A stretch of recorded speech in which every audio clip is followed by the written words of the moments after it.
Hey, it's the West Barn with Joe West and Mike Shimshack.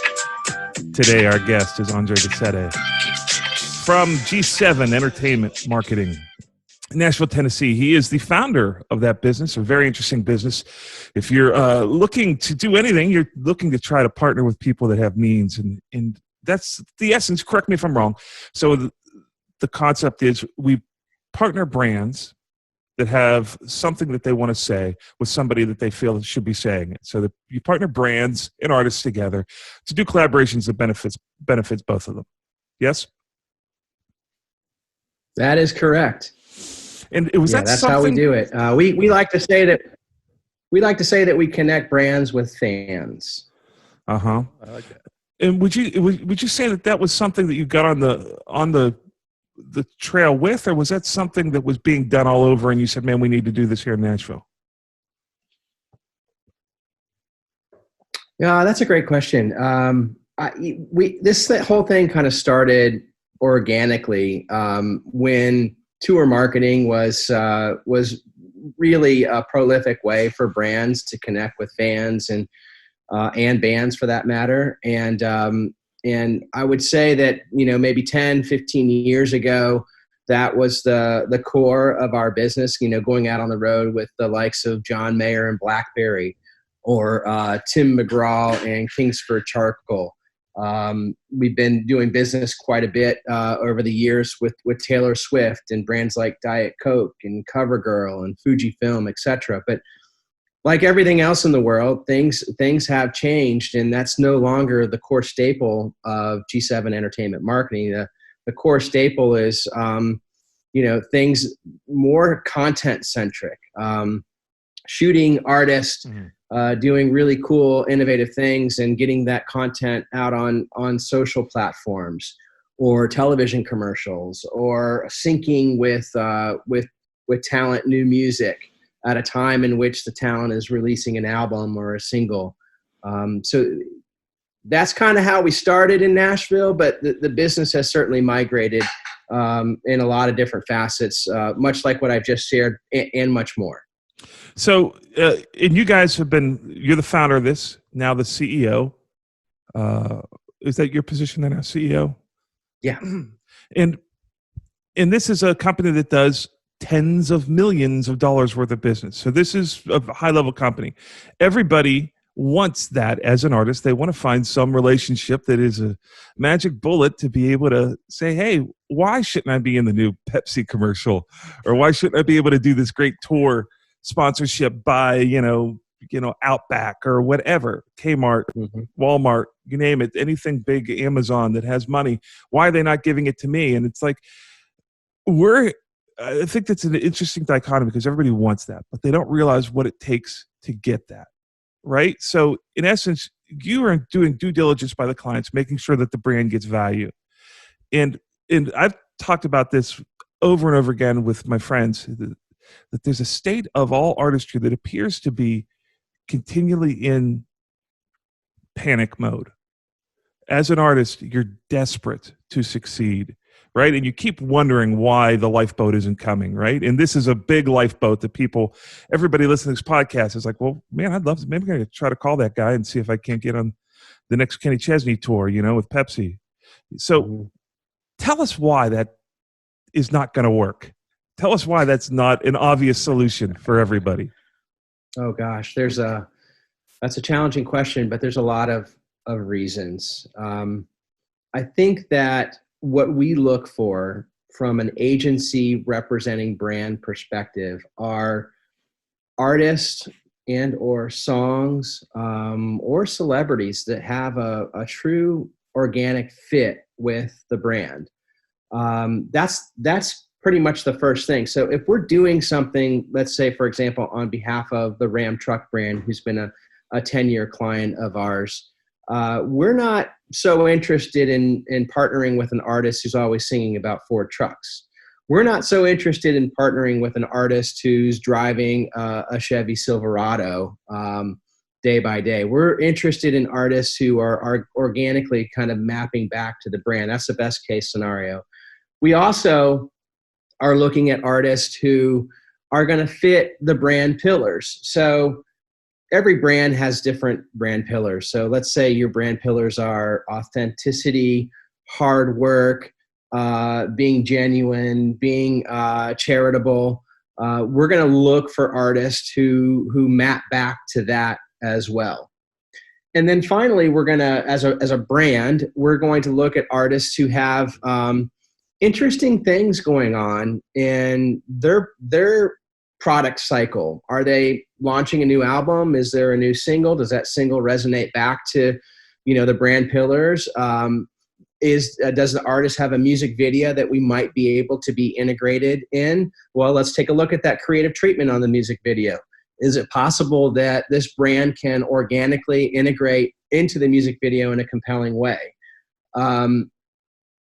Does the artist have a significant fan base that we can tap into that is going to, allow us to reach maybe a new consumer? So, for example, if you're, if you're Mike's Hard Lemonade, who's a client of ours, and you're really wanting to reach a young, energetic 25 to 35-year-old demographic, you're going to find an artist, or want to find an artist, who's going to appeal to that demographic and that psychographic and align with them in such a way that's going to put your brand in front of those fans in a very compelling, organic way. We always say, anytime we do something with an artist or at an event or a sports property or whatever that may be, it's really important for the brand to enhance the experience, not intrude upon it. I'm not sure if that answers your question, but I'll go ahead and pause and see if that generates any thinking on I think it does. I think the big takeaway that I was trying to lead the breadcrumbs to is that you have to have something to manage. You have to have some value. We know that you love your music. We know that you feel like, oh, I've got to get this out to the world. But you have a responsibility to bring value. You have to show up with something that can be exploited on the other side of the contract, right? And it's not like my big break, which we always talk about. It's like your big break is you hustling and building a regional following up and showing up on the heat seeker charts for the Southeast region, and then finding something that someone says, I see value in the people you're in your audience, in who it is that you have sway over, and we need to learn as artists that we do not get a manager to get us new work. We get a manager to manage the work we have. That's, right. The commensurate part of this as artists, which doesn't mean that there isn't things that these artists can do at their level, whatever level you're at. But the reality is you have to look at every contract and every equation like there is a scale there, and you have to bring value to the other side. It has to be an upside to the other side. One thing I'd like to mention, Joe, is especially if you're an emerging artist, a brand is probably not going to find you unless you've just got some super compelling piece of creative content that hits the radar somehow. And probably the best way to get on a brand's radar is to build your social following, to build your audience. And to start, to your point, generating a local following, so a brand can kind of take a look at you and say, wow, there's a real audience there, and that audience maps back to my core psychographic and demographic, and we're going to raise the bar together. I would also say, as an emerging artist, a brand is not going to oftentimes come to the party with a big paycheck. Oftentimes what the value proposition is the exposure. So they may say, you know what, we would love to do a video integration, or we would love to have you do a virtual concert for us. And there might be a little bit of a paycheck, but what you're going to get is access to our 3, 4, 5 million social audience. And we're going to do this stream, and you're going to get exposed to them. And oh, by the way, we're going to do a couple $1,000 media amplification spend. So when it's all said and done 3 weeks later, you may have had 300,000-400,000 people watching this 20-minute virtual experience. Yeah, that's a great point. what is value? What is it that we're really for? Is it like, are you looking for $1 million from Ram trucks, or would you rather have 400,000 people show up at your place, and get to see the art that you do, get to have a 20-minute thing where they get to decide whether they like you or not. As musicians, a lot of times I say, well, I'd rather have the money, given the situation. But if we're truly going to invest in what it is we do, and if you're an artist, a songwriter, or somebody that's trying to get a project out there, it makes, this is what we do when we're on radio tours. We pay to go on radio tours. They don't pay us. We pay them. And then we pay a lot more to get on the radio station. So you got to realize that a part of this is your duty as the farmer to wake up early and, feed the hens, and then, start working on fence posts.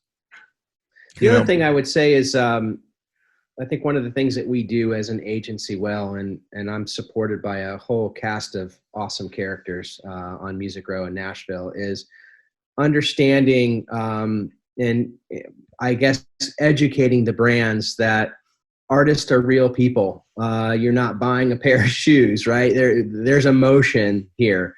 And you have to understand and respect their artistry and do things in such a way that's really organic and fluid for them.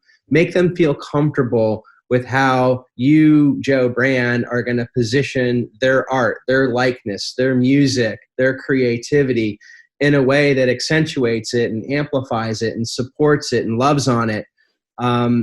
That's a really important thing that we try to communicate regularly to our clients. And what happens is, when a brand fully embraces that notion, they begin to build an ecosystem of artists and creatives that have a lot of respect for the brand and want to work with the brand. And things become much easier and much fluid to be able to have an idea that is only appropriate to execute maybe in the next week or 7 or 10 days. And from a brand perspective, reach out to an artist and say, hey, I'm calling on behalf of this brand. The artist has seen some of the work that the brand has done, or goes and does a little investigative research and sees some really cool creative stuff that like appeals to them, and it's safe and it's comfortable. And all of a sudden you're off to the races together. If you've got a brand that just totally rapes and pillages the sanctity of the artist creative, good luck. You might as well just get your checkbook out, because artists aren't going to work with you, but if the money's good, they will. Yeah.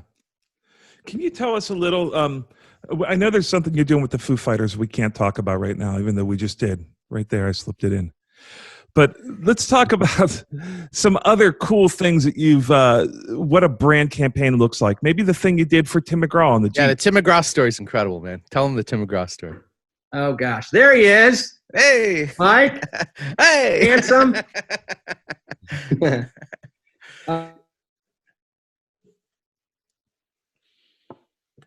Did we lose you? Is he playing possum? There he is. There he is. You're back. Yeah, the internet hung up. The internet got hung up for a second. But yeah, tell him the Tim McGraw story. That I love that story. It's a great story. Okay, sure. Would love to. Years ago, I was watching, and some other colleagues of mine were watching an Oprah Winfrey show. This is when she was still doing her, her daily telecast. And she had Tim McGraw and Faith Hill on the show. And the conversation kind of went in a direction where they were talking about how they first got together, they first met, when they committed to each other, when they knew it was a thing.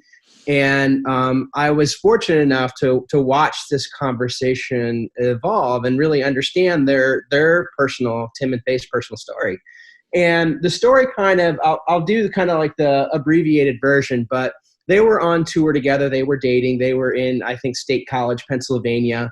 And they were, like artists have a lot of downtime on show days. So they were just hanging out with not a lot to do.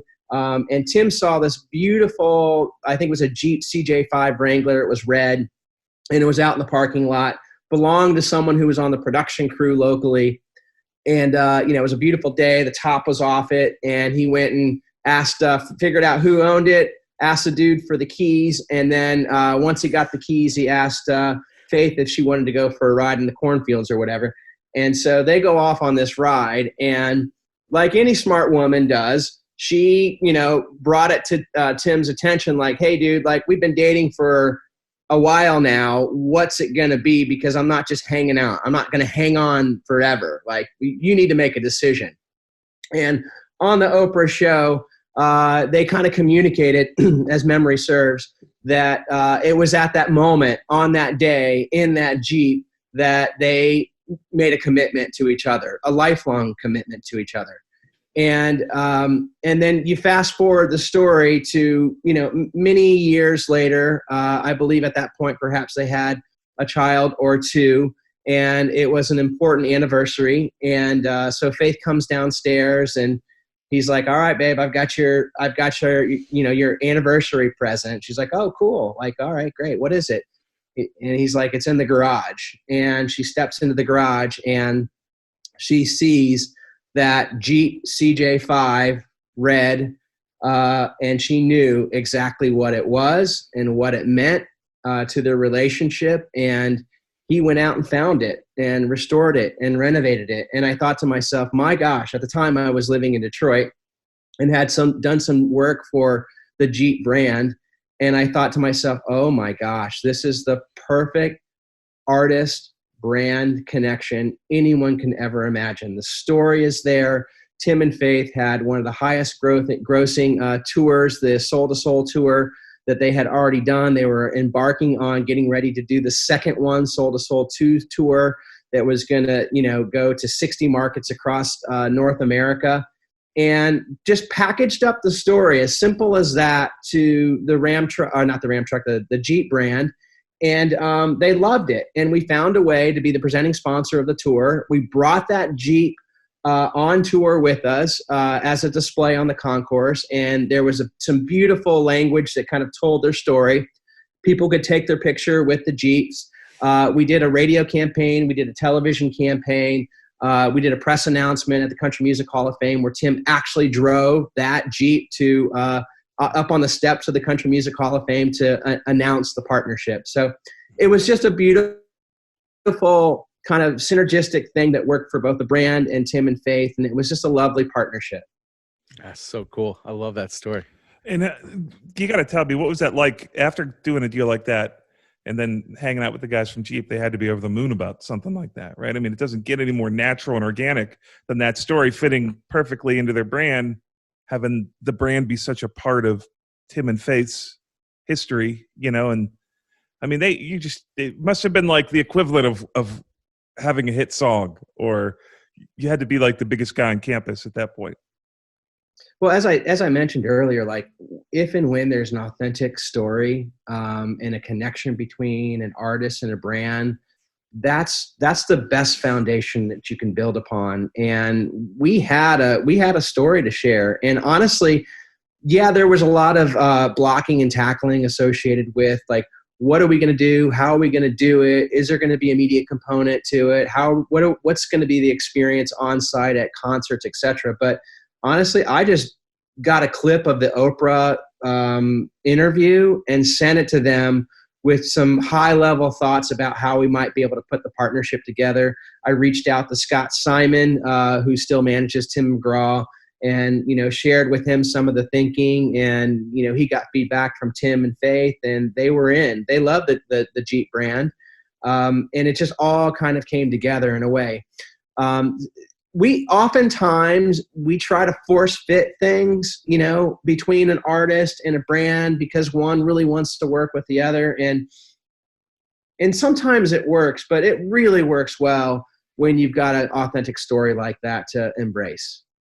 So how do you find an authentic story? Let's say folks aren't ready for you, right? But let's say you're their uncle and you've got this really talented musician underling that's a newbie and trying to do their thing musically in their region, and you really want to help them with all the powers of G7, but not as a part of G7. What would you tell that person that is only has their region, let's say, at their fingertips? What do they do to associate with brands? How do they build those relationships that brings value to the local Dairy Queen or Pizza Hut? like a softball team would do? How do they start to work with local brands in order to be able to amplify what it is they're doing, so that they're bigger next year? I would say start with something that you're passionate about. Find a brand that you're using in your everyday life or you aspire to use that you like. Whether it could be a product or a service, start there because that's important. If you're not there, then people see right through it and it just doesn't become authentic. And then start to figure out creatively what you might be able to do to attract that brand to you and your art. Is it music that aligns with something that the brand is trying to achieve? Is it a music video? Is it a tour? Is it a live performance? Is it doing something on your social platforms? And then communicating those things in a proactive way. Like find the individual or individuals who are decision makers and tell them your story. Get them emotionally connected to you and how you may be able to partner up with them to support their brand. At the end of the day, if you're a baby act, I think it's important to have people emotionally connect with you.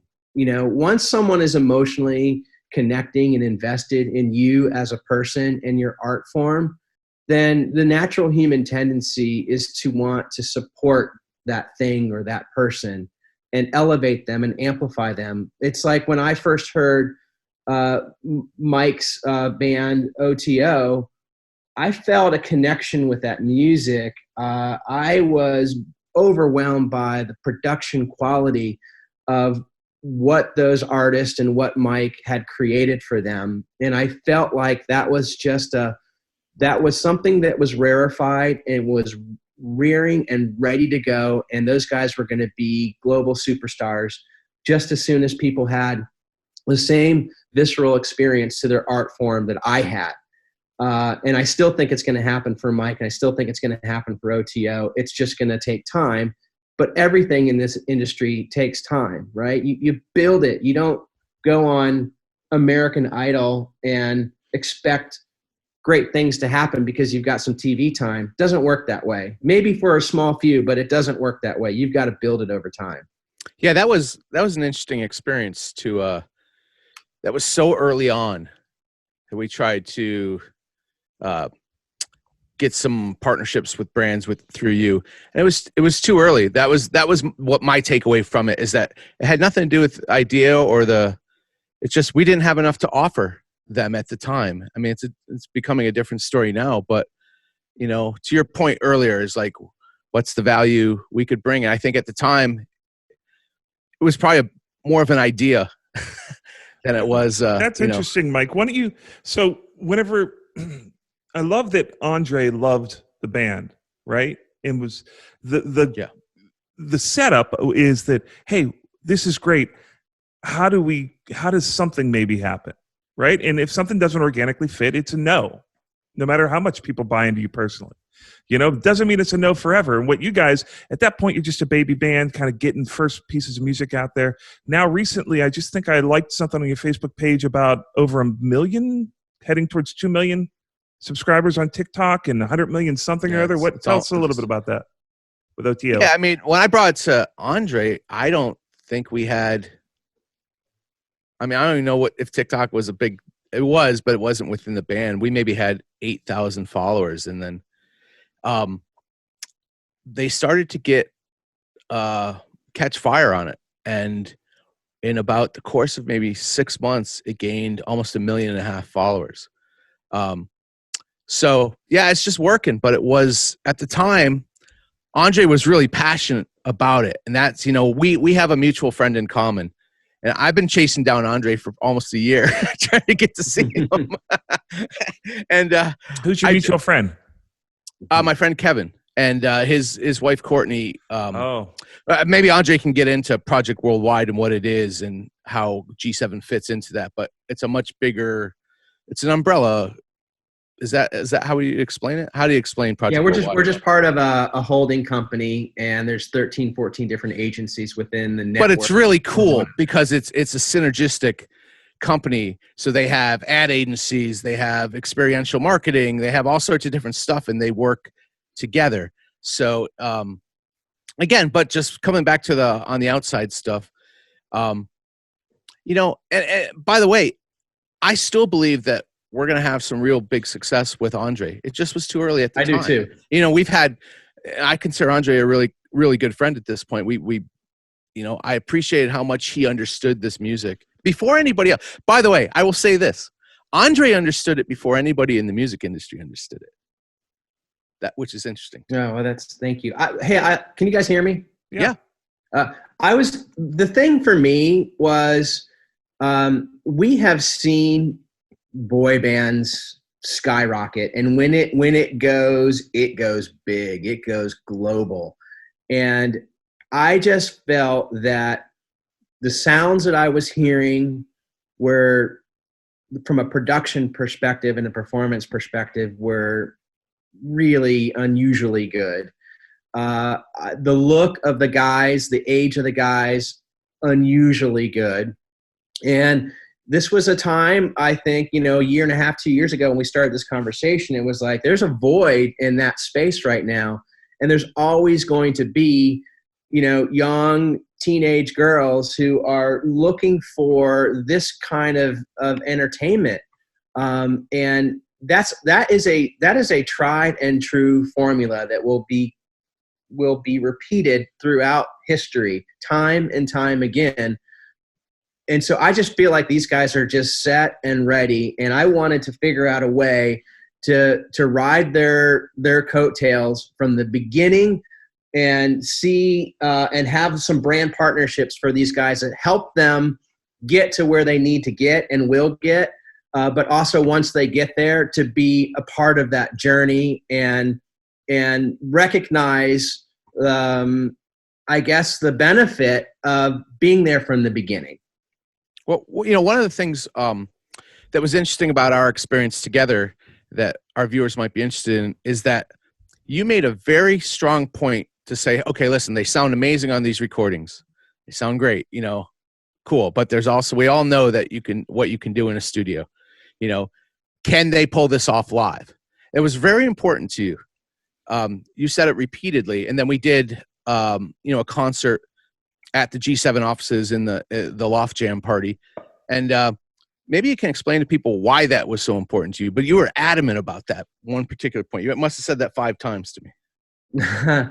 Well, let me give you an example. When I first started, this is an analogy, but just follow me on this. When I first started the concept of this business, we were part of a huge experiential marketing agency called the George P. Johnson Company, which is part of the Project Worldwide network that Mike referenced.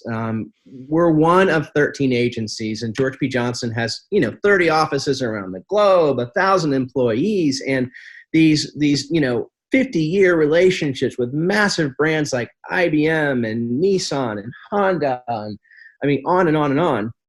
And some of those accounts, like, for example, the Toyota business was probably, worth to George P. Johnson $10-20 million of business they were doing with Toyota all over the world. And when I went to present some of my, just starting out with the G7 concept, entertainment, music, marketing ideas, to the person who was running this $10 million Toyota business, and I was just presenting maybe a $50,000 idea, whatever it was at the time, there was a tremendous amount of risk for that person to put my idea in front of his client for just a $50,000. So basically, he's like, this has really high profile. Like, what we normally do is not as high profile as this little thing that you're talking about, because it's entertainment based and it's different and everyone's going to be looking at it. We cannot fail, Andre. So you have to promise me that this artist is going to be able to deliver the goods, whatever it is the goods are that you're packaging up and selling. So for me, for a brand to be in bed or partner with an artist, pre-recorded production is really important. But at some point, that relationship, if it's a true long-term relationship, is going to require a face-to-face either performance, a meet and greet, an interaction, a reaction with that artist between the brand, the brand's clients, the brand's consumers, the brand's stakeholders, etc. And I needed to know that OTO was just as good in person than they were what I was hearing from the pre-recorded produced music. And that I knew that if they were as good as I thought that they were going to be, and Mike said that they were going to be, that would give me the confidence to put them in front of anybody at any time. And we actually did that. The guys were traveling out in the Bay Area in California, and there were a bunch of brand CEOs and senior vice presidents huddled up in a day-long meeting with one of our agency partners. And I knew that the guys were out there through my ongoing conversations with Mike. And I said, hey, do you think that the guys would be willing to pop in and do a 2 or 3 song set during a natural break in this little mini conference for all of these kind of strategic senior level marketing folks representing, these 10 brands?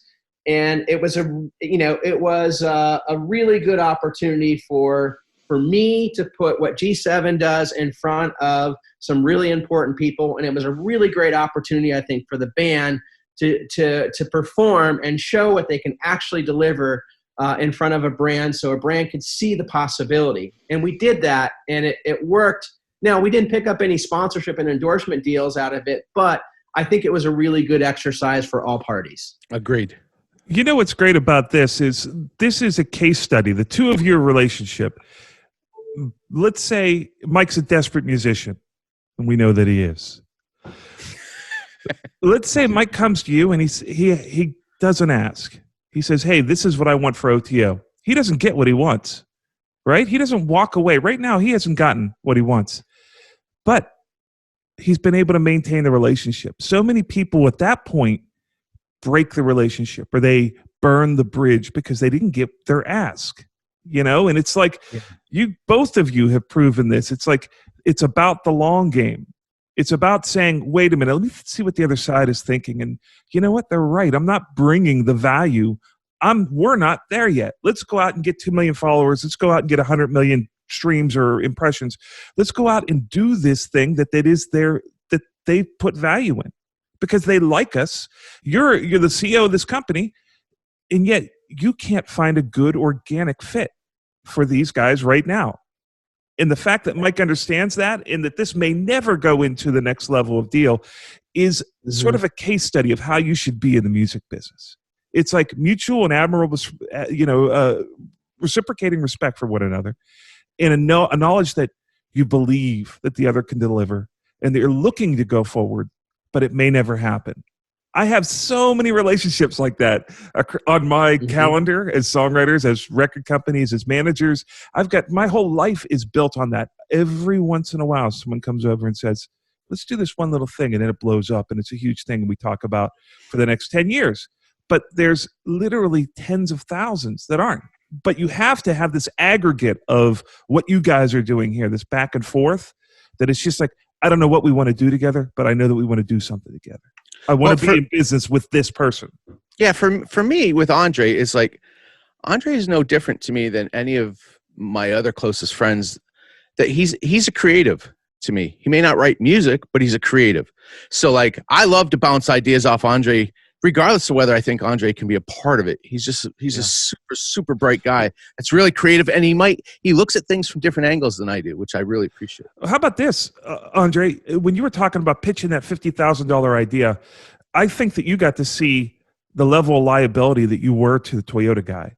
In other words, it's like, I'm going to put all my reputation on the line for this small little deal. What if it's almost better not to do the deal, right?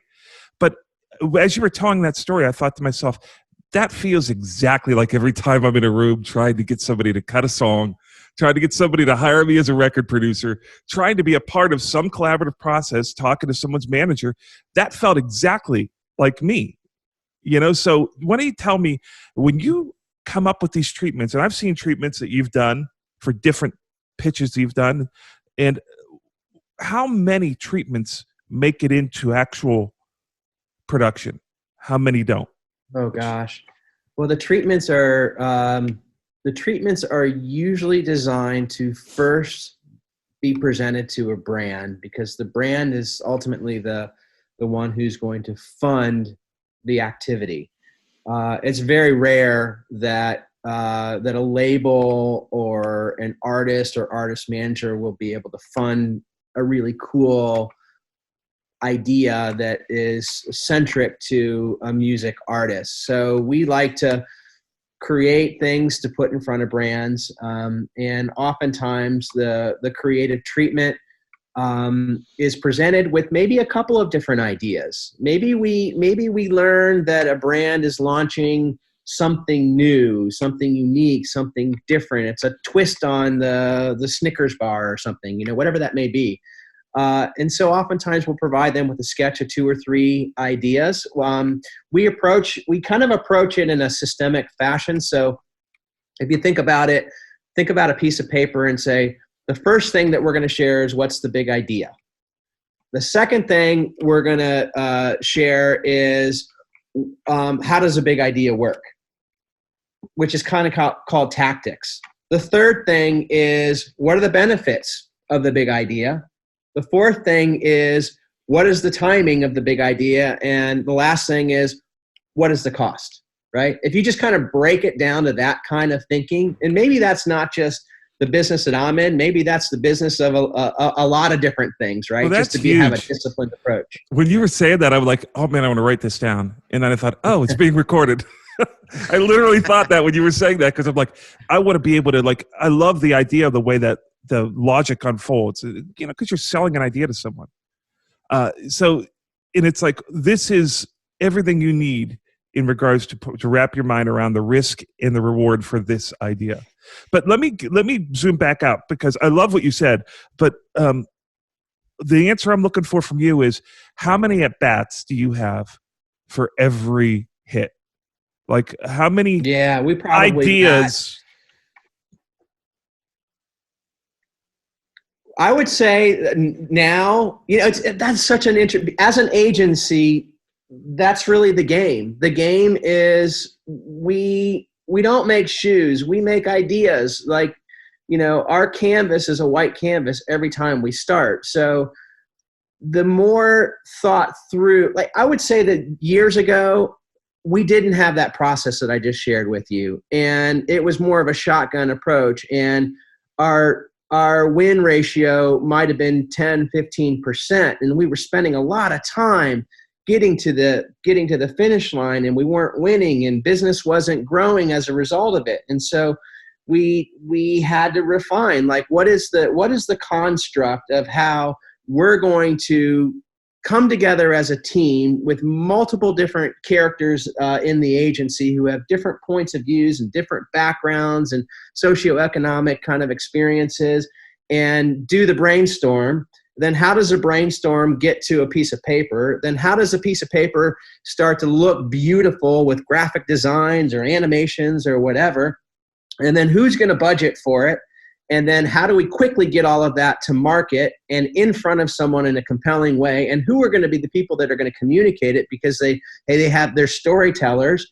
And now we're kind of, I wouldn't say that we're experts at it, but I would say our kill ratio, so to speak, is significantly better than 10, 15%. We're probably bat 300. Oh, it's really interesting, right? Because you don't look at it.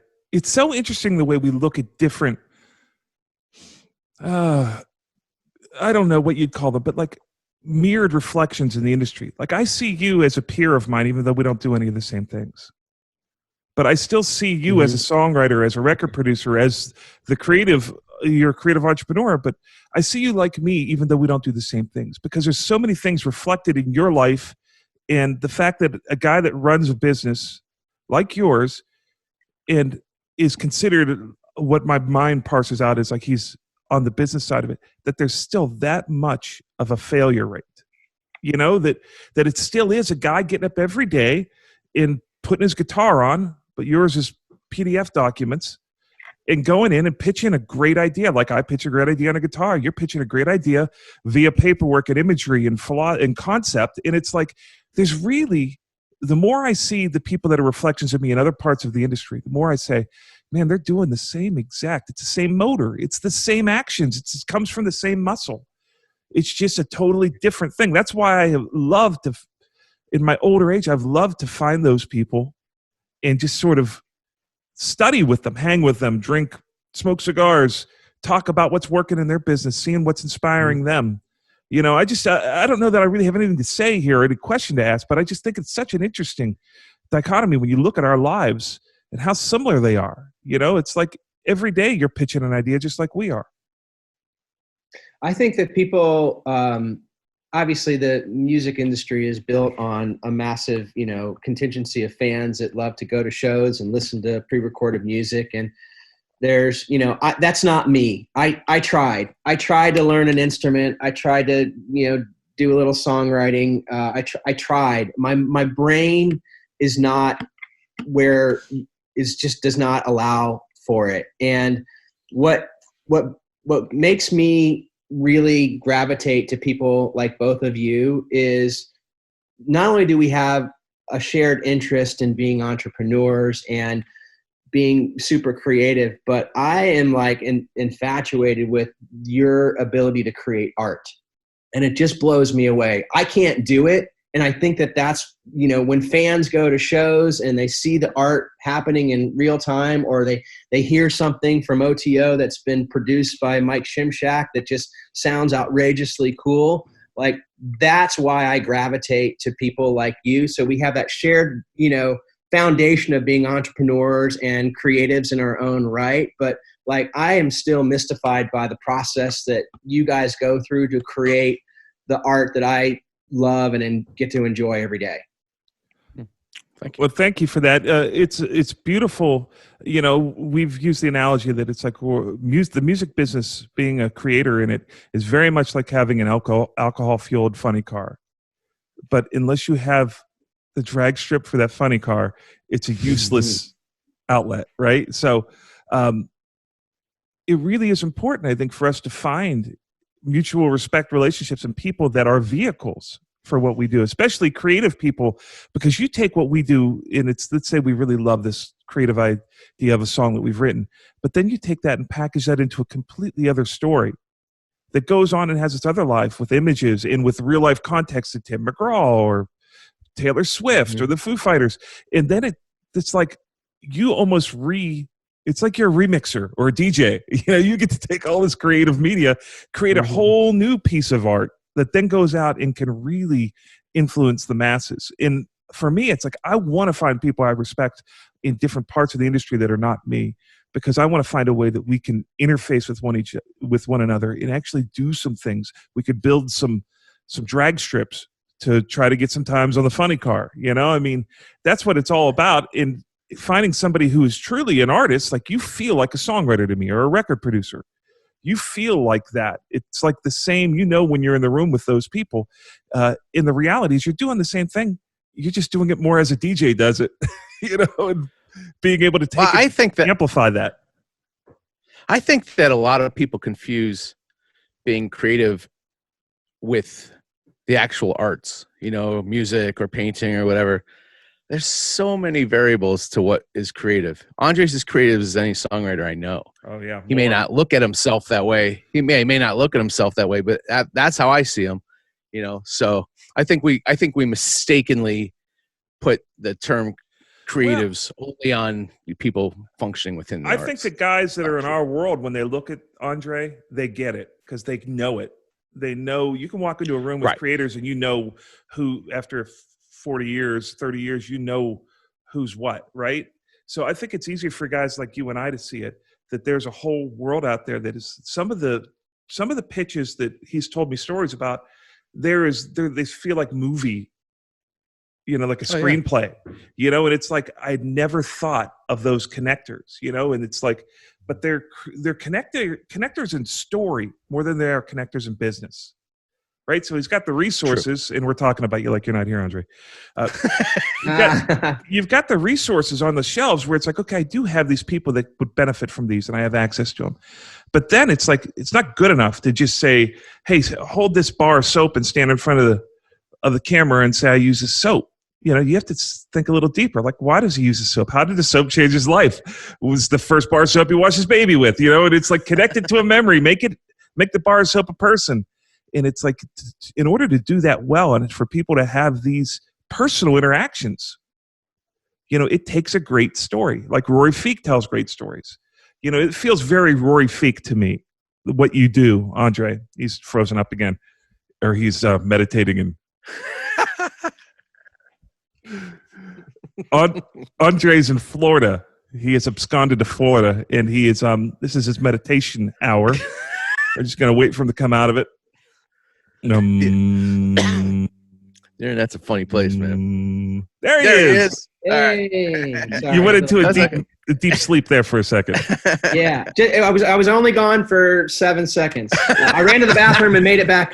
Amazing. Well, I was just saying to wrap that up. I said, you feel like Rory Feek to me.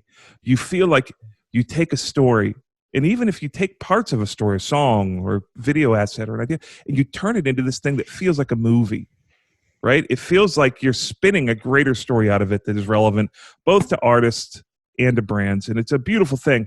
Thank you. I mean, to be compared to Rory is a massive compliment. Thank you. I think that what we do at G7 is, I think we to your point, Mike, we're not necessarily creating the art, but we're taking oftentimes two disparate things and seeing the connective tissue of those things where others don't, and then applying some really disciplined marketing thinking around that. And marketing thinking is, you know, it ranges from, okay, we have a brand.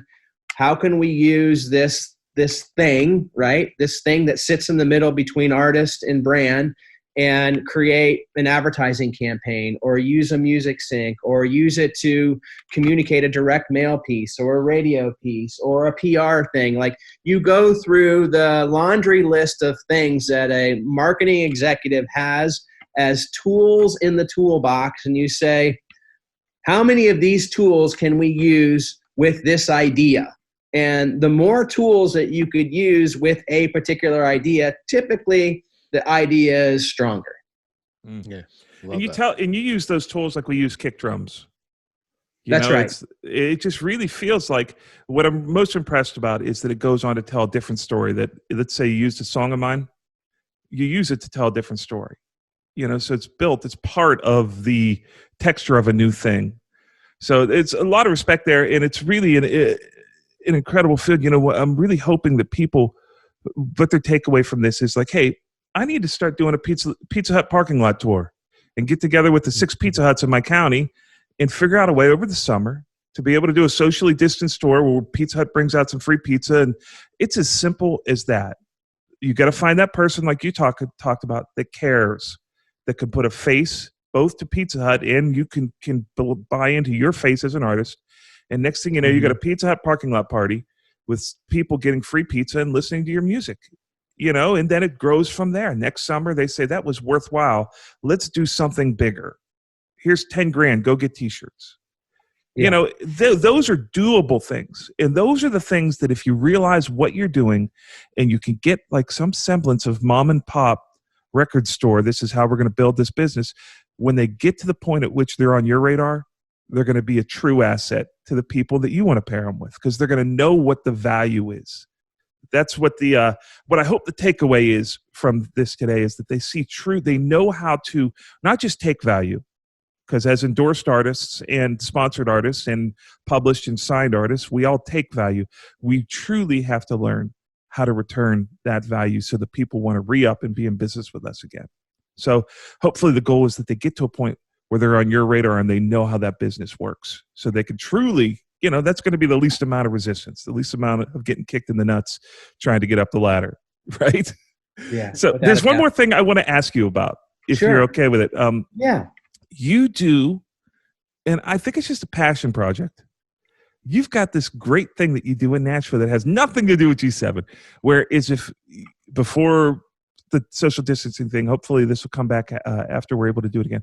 People that come to Nashville can sit in on a complete Nashville recording session. Like imagine all the photographs of the Beatles, and then imagine you being photoshopped into those pictures standing around the room as the Beatles were making a record. You give that experience to people. And I want to know a little bit about why you do it, what your hopes are for it. Like, do you see this becoming a new business, or is this just something that's fun? Just talk a little bit about it. What's the name of it? It's called Imagine Recordings, and it is a passion play. As I mentioned earlier, I'm just fascinated by the creative that people like you and Mike have. I'm fascinated by the engineering process, the production process, that musicians can, create a lick in a moment's time that is just a beautiful thing. And the whole process of the recording studio process is intimately interesting to me. So I'll say this. I've been in Nashville, moved from Detroit for a little over 10 years. And when I came to town, Nashville was really starting to boom from a tourism perspective. And we saw the hotels and the Music City Convention Center being built. And I kept on just taking a step back and looking at that and saying, wow, there is just a lot of opportunity in this community. And being who I am at G7, I also had the opportunity to go to a lot of different of the A-list studios in town. And just being in those studios is really a remarkable thing to experience. But when I really kind of took a look around, I would say, gosh, this place needs an extra coat of paint. That maybe they're not doing as good as it appears that they're doing.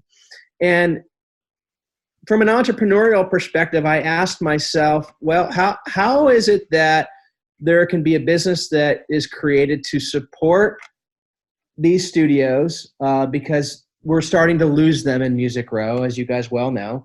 How is it that we can create indelible experiences for all of these tourists who come to town who want something, a music-centric experience that's not already being delivered? And how is it that I can support a lot of these emerging artists who can ill afford to go into these A-plus list studios and lay down some tracks and work with like great engineers and great producers and have enough money to hire, Slayer musicians, studio musicians, and to create their art form, because that's what they need. They need pre-recorded music to go out and build a fan base. And when all of those kind of thoughts came together, again, like taking two disparate things and finding something that navigates and puts them together, we came up with this notion of Imagine Recordings. Let's offer people the opportunity to go into a historic studio in Nashville, which in itself is, you can't just get into any of these historic studios. And the studio that we're working with is called Soundstage Studios. It's home to over 600 number one hits and counting, and give people a live 90-minute to 2-hour recording studio experience where they see a real song come to life. And their fee associated with that is helping the studio. Imagine Recordings is, as I understand it, the biggest client at Soundstage Studios now. Helps artists altruistically create their art because we're underwriting the cost of the studio time for the full day, not just 90 minutes to 2 hours for the artist. Pays for the engineers, pays for the producers, etc., but yet it offers an indelible experience to music fans who would never have a chance to see this art form created in real time in these sound perfect rooms at Soundstage or wherever. And honestly, it is a passion play. It's not like a huge business. I think we did maybe 80 sessions last year, but to see people experience this it can be emotional, and it is very rewarding to watch time and time again. No session is the same. every artist that we work with are required to come in with an original composition. We want to make sure that the artists that are doing this are doing it and using it in a purposeful manner. Otherwise, we'll find someone that does need this studio time. And it's been a remarkable experience. I have a partner. His name is Steve Fischel. He has a Grammy. He is a producer. He's one of the best pedal steel players and dobro players in the world. And he takes the heavy lifting off of me because he is the host. And he has lots of great stories to tell. And he's a unique, gregarious, likable personality who really keeps everyone well informed throughout the whole kind of 90-minute to 2-hour experience. Well, I'm sorry. Go ahead. No, Mike. I was going to say, I'm sure going to say the same thing you did, Joe. Go ahead. Well, I got to go to one, and you were hosting it. You were fantastic. I wouldn't know that you didn't do it every week. But what people might not realize is this is not you like sitting in the Seinfeld, like above the operating room, eating the milk duds, that little area. You're not in the attics. You're sitting, you have 3 places you can be. If you're timid, you can be like in what looks like a soapbox, like off to the side, an ISO booth where there's rows of chairs where you can kind of be there, but at a hand's distance. But the other 2 places are you sit in the control room closer than any of my clients ever sat to me in a control room. Like you're in the control room, like right at the faders, right? The other thing is you're in the tracking room, like in between the players. If you took that picture of like the Beatles, you would see people in between John Lennon. There's just like people were just chilling with headphones on all around. It's oddly disconcerting as a creator in 30 years of being in the studio to see it. But it was kind of like what I imagine it must be like on the Serengeti whenever they pull up in a Jeep. There's this odd like, I've got to watch this. But it was an incredible sort of, they are in it. You could reach over and turn up the bass player's headphone mix, which I just think is really great because how obvious is this idea, by the way? How has this not been done, right? It's a great idea that whenever you see a guy doing it, you're like, I have a barn. I could be doing this. How am I not doing this, right? So it goes to great ideas and then flawless implementation. When you show up at the front, you get a lanyard. There's a whole experience when you show up at this studio. You get to hear about the history of the studio. It's well-rounded like all your pitches are. They get to see like, this is the piano that did this, and this is Ronnie Millsap's this or that, or this is where this hit was made. So you get this great overall experience where it's just like attention to detail, and then the craftsmanship of bringing it together into like a performance with this band. And then there's the altruistic part of it where the band gets the rest of the day, and the studio gets their day rate. And these engineers that are like maybe not busy because they're second engineers to some of the other sessions in town, or they're just fledgling engineers, they get a full day rate to work with this band that actually has a budget. So it's one of those great ideas that just like, it makes me understand why G7 is so successful. It isn't Thank you. the house on 18th. It isn't the work that you do on a daily basis. It's the philosophy. It's your philosophy for why you do it. And no matter what you're not going to, if you're going to go down and cut down a tree today, you're going to cut it down with the same scale and purpose. All the conversations you've done today have been like, I could see that format in the way your answers are. It's just like, okay, supposition, foundation, benefit. I see it from this person's, a listener's angle. It's like, that is who you are. And I feel like, G7 is really you. I'm sure you have a ton of people that are just like, could not do it without. But it takes somebody with a great philosophy to be able to lead people and do incredible things. And I just think that session is a good example of like, it just isn't G7.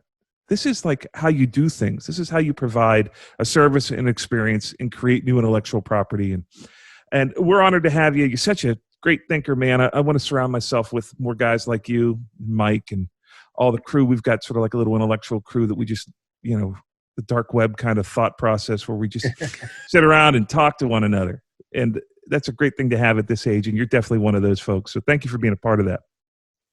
Thank you, guys. Thanks for your kindness and your kind words. And I really enjoyed this, and I enjoy spending time with you guys. And I want to leave with one little piece of advice that I'd like to share with your audience, especially folks who are in the industry and trying to make a name for themselves and a career for themselves. And we talked about this network of of people that you surround yourself with. And certainly Mike and Joe are now an important part of my network and will continue to be.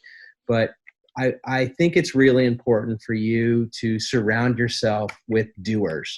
And you will know who doers are. Mike and Joe are doers. When we put our minds to doing something, it gets done, and it gets done in a quick, efficient manner. There are a lot of people out there, and I know you know who they are, that are going to spin your wheels, and they're going to say that they're going to do stuff, and time again, they're not going to do. You have to surround yourself with people who are doers and get it done. You know who they are, find them, and surround yourself with them.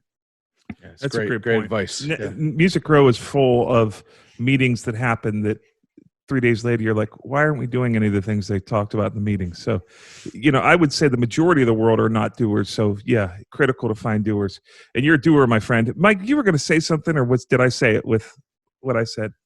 No, you said it. Yeah. I was just going to speak to the experience of the Imagine recordings. I went myself, and it was awesome. I've been in studios, my whole adult life, and it was so much fun to watch. It's fun watching other people get the experience that I've been addicted to for 30 years, And it's the real experiences. This is not like the dolphin show where they bring them from the pens up to the front and they do a couple flips and it's a fake session. I can attest, after 30 years of being stuck inside in recording studios, this is as real as it gets. These are real deal sessions. So yeah, it was great. Well, thank you, brother. We appreciate you coming on. You're a good man. And, I see why don't we tell people you're in sunny Florida there? Every once in a while I see the glare come down. I see a palm tree and I wonder where this guy is, if he's like on David Geffen's Island or what. Yeah, so, I'm in Santa Rosa right off of 30A. It's a beautiful place to be right now. We figured that we had been sheltering as a family for quite a bit, 4 or 5 weeks in Nashville, and we thought we would break it up a little bit and come down where the sun shines. Well, I hear that's good for the coronavirus, get sunshine on it, right? That's right. They say it dissipates 16 times quicker or something.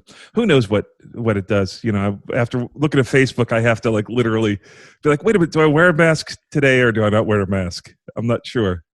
But thank you so much, buddy. Been a pleasure having you. You've been a great guest. And that's it from this week from the West Barn. We'll see you next time. We're signing off here from the West Barn. Thanks, Andre. All right. Thanks, guys. Talk soon. See you, man. Bye, pal.